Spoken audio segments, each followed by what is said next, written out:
যে কোনোভাবে আঙ্গর দল সামনের নির্বাচনে জিততে হবে। আমাগরে এখানে কোনো গ্রুপ দুইটে, তোরা দুইজন গোপনে দুই গ্রুপে থাকবি, কাউকে বুঝতে দিবি না। এই তোরা যে আগে কেরা কি করতি আজকে করছেন আমার কাছে? বস, ওই বাজারে আগে আমার একটা ছোট ফার্মেসি দোকান ছিল, তো ওটা বেশি বেচা কিনে ভালো নাই, তাই ওই যে আবার রাজনীতি জোগালির কাম করতাম। তো ওটা আবার সাইডে দেয় আর কি, ওই যে নতুন বুঝে তো রাজনীতিতে যোগ দিছি আর কি। আরে তোর কথা তো তুই কইলি, আমার কথা তো শুনলি না। আমি কি করতাম? আমি আগে ট্যাবলেট বেচতাম, ক্যাম্পাসারি করতাম। এখন কি করুম, এই ক্যাম্পাসারিতে মানুষে তো দইরা ফেলাইছে সব ফলস ট্যাবলেট। একদিন মাইরও খাইছিলাম। এখন এই যে মনে কর ইমন একটা পর্যায়ে আইছি, বসের সাক্ষাৎ হইছে, রাজনীতিতে যোগ দিছি আমি। বলে বলে হ্যাঁ বলে চা নিয়ে আসো তো।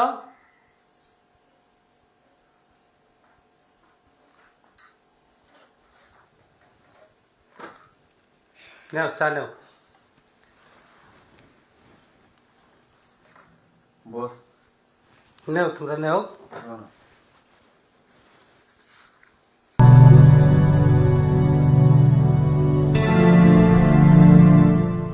বস, একটা কথা বলার ছিল। উনি কে? তোর ভাবি তো আমার পাশে কাছে নিয়ে আমেরিকা থাকে, আমারও তো একটা মানুষ লাগে, বুঝস নাই? এই জন্য রাখছি। হ, বুঝতে পারছি ভাই। ও সরি বস। তুই বুঝস নাই দেখি লাগে? ও বুঝতে পারছি ম্যাডাম। তাহলে ঠিক আছে, তোরা যা।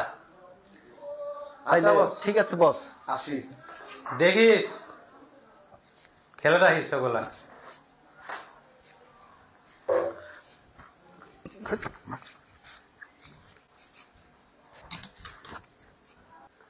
আসো।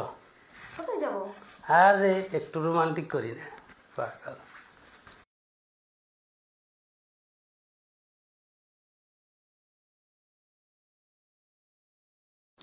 জানো জামাল, আমি তোমাকে কতটুকু ভালোবাসি। আমি তোমাকে এতটুকু ভালোবাসি যা আমি বলে বুঝাইতে পারবো না। আমি তোমাকে এখানে রেখে বাহিরে আমি কোনো কাজে মন বসাইতে পারি না। দেখতেছো না তুমি? এই যে দেখছো না, আমি আমার সমস্ত কাজকর্ম সব ফেলে রেখে আমি তোমার কাছে এসে পড়ে আছি। এটা হচ্ছে আমার ভালোবাসা। জানো সূচনা, পৃথিবীতে ভালোবাসা অনেক মধুর। ভালোবাসা স্বর্গ থেকে আসে। ভালোবাসা পেলে সব মানুষের মন ভীষণ ভালো হয়ে যায়। অবশ্যই।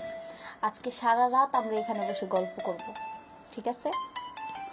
আচ্ছা যা চাও তাই হবে। আজকে রাতটা তোমার কোলে মাথা রেখে এখানেই শেষ করব। আচ্ছা শোনো। বলো। কি বলবো, এখানে থাকা যাবে? অবশ্যই থাকা যাবে। সূচনা, এখানে নয়, এটা গ্রাম। মানুষ দেখলেই তো খারাপ বলে। চলো লক্ষ্মীটি আমার রুমে যাই।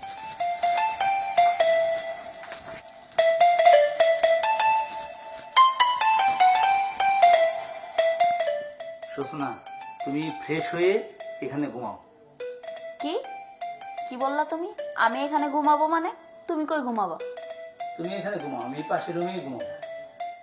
কেন তুমি পাশের রুমে ঘুমাবো কেন? আমি এত দূর থেকে আসছি কি আলাদা আলাদা ঘুমানোর জন্য? শোনো, আমাদের কিন্তু এখনো বিয়ে হয়নি। বিয়ে হলে আমরা একত্র থাকবো। আমি এত কিছু বুঝি না। আমি এত দূর থেকে আসছি, তুমি আমার সাথেই থাকবা। লক্ষ্মীটি আমার, একটু বোঝার চেষ্টা করো। বিয়ে হলেই আমরা একত্র থাকবো। আচ্ছা ঠিক আছে, অনেক রাত হয়েছে, তুমি শুয়ে পড়ো, আমি চলে যাই।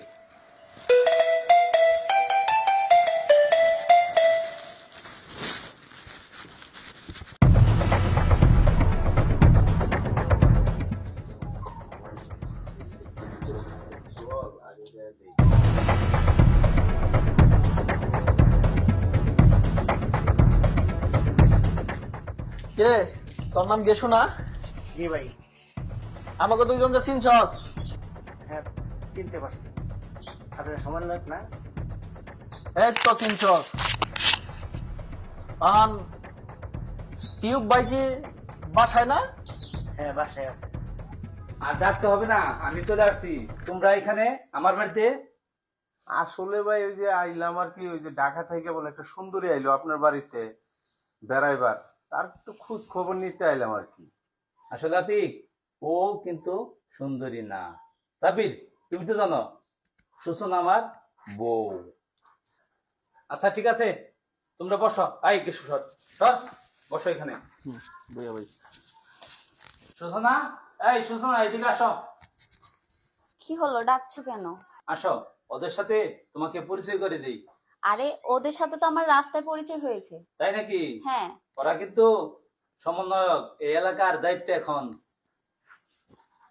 শুনেন ভাবি, এই এলাকাতে আমরা দুইজনে হইলাম সমন্বয়ক, তো এলাকার লোকজন কিন্তু আমাদের কাছে আসে, তো আপনার কাছে আসা হইলো আবার যে আপনার কোনো প্রয়োজন হইলে আবার আমাদেরকে স্মরণ কইরেন আর কি।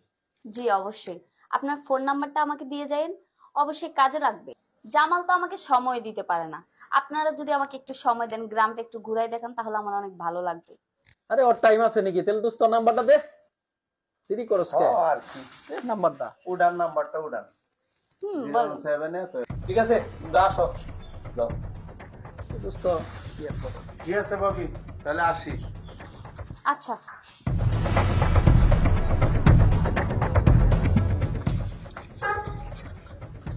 দোস্ত আসলে মালটা খাসা মাল রে।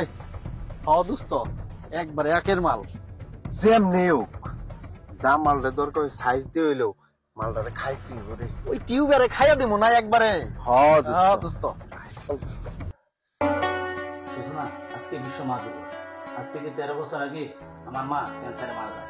মাকে নিয়ে যে আমি কি কষ্ট করছি, তারপরে মাটাকে বাঁচাতে পারি। তোমার মায়ের কথা মনে পড়ে না? হ্যাঁ মনে পড়ে তো। আমার মার কারণে আমি এই পৃথিবীতে বেঁচে আছি। তাই কিভাবে একটু বলো শুনি। আমার মা দেখতে ঠিক আমার মতো ছিল, আমার মতো চোখ, আমার মতো নাক, আমার মতো কান, সব আমার মতো ছিল। কিন্তু আমার বাবা ছিল একজন নেশাখোর, তাও বাটপার। আমার মাকে অনেক কষ্ট দিছে। আমার মাকে রেখে বিভিন্ন মেয়েদের পিছনে ঘোরাঘুরি করতো। আমার মা আমাকে বলেছিল, আমি যখন 7 মাসের পেটে, তখন আমার বাবা আমার মাকে বলল, বুঝতেছি না আমি কি করব, আমার কপালটা এত খারাপ ছিল, আমার স্বামীটার আমি ভালো করতে পারলাম না।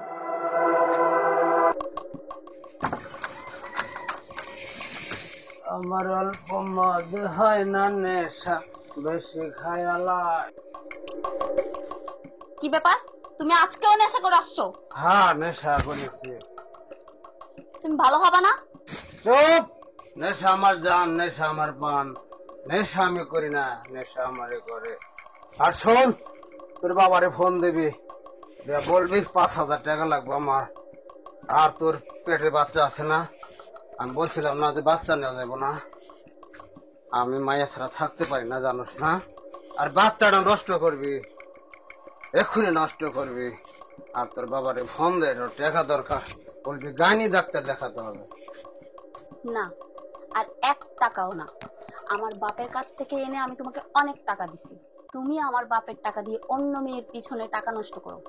আর হবে না, অনেক হয়েছে। এই চুপ! তোরে বলছিলাম না বাচ্চা নিতে মানা করছিলাম না, তুই বাচ্চা নিচ্ছিস কেন? তুই জানোস না একটা রাত আমি নারীর সাথে থাকতে পারি না। আর বাচ্চা নিচ্ছে আমার ছেলে সন্তান চাই। এবার যদি মেয়ে সন্তান হয়, তোকে এবং তোর পেটের বাচ্চা দুটিকে মেরে ফেলবো। তারপরে আমার মা গোপনে আলতা করে দেখে মেয়ে হবে। এরপরে আমার মা গোপনে আমার এক নানার বাড়ি চলে যায়, সেখানেই আমার জন্ম হয়। আমার বয়স যখন 2 বছর, তখন থেকে আমার মা গার্মেন্টসে চাকরি করত। আর যখন আমার 13 বছর বয়স হয়, তখন আমার মা মারা যায়। শুনেছিলাম যখন আমার বয়স 8 বছর, তখন আমার ওই নেশাখোর বাবাটা অ্যাক্সিডেন্টে মারা যায়। আমি আগে তাকেও দেখতে যাইনি। জামাল, এই পৃথিবীতে তুমি ছাড়া আমার আপনার কেউ নেই। আমার টাকা পয়সা, মন প্রাণ সবকিছুই তোমার। আমি তোমার জন্য সবকিছুই করতে পারবো, তুমি আমাকে যেভাবে বলবে আমি সেভাবেই চলবো। কিন্তু আমি তোমাকে একজন বড় সৎ মানুষ হিসেবে দেখতে চাই। যে কোনো ভাবেই হোক, আমি তোমার মনের আশা পূরণ করবো। আচ্ছা জামাল, তোমার সাথে আমার গুরুত্বপূর্ণ কথা আছে।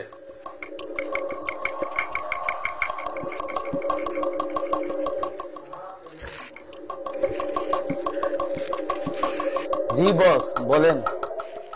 জামাল, তুমি যে কি জিনিস এটা আমি জানি। তোমার মতো মেধাবী দক্ষ লোক আমার দলে খুবই দরকার। আরে কিছু আউট বাটপার ছেঁচড়া এই নেতা সেজে বয়ে রয়েছে। কি যে অবস্থা, এসব নেতা ঘুরে জ্বালায় কোন একটা অনুষ্ঠানে গেলে স্টেজ ভেঙে ফেলায় দেয়।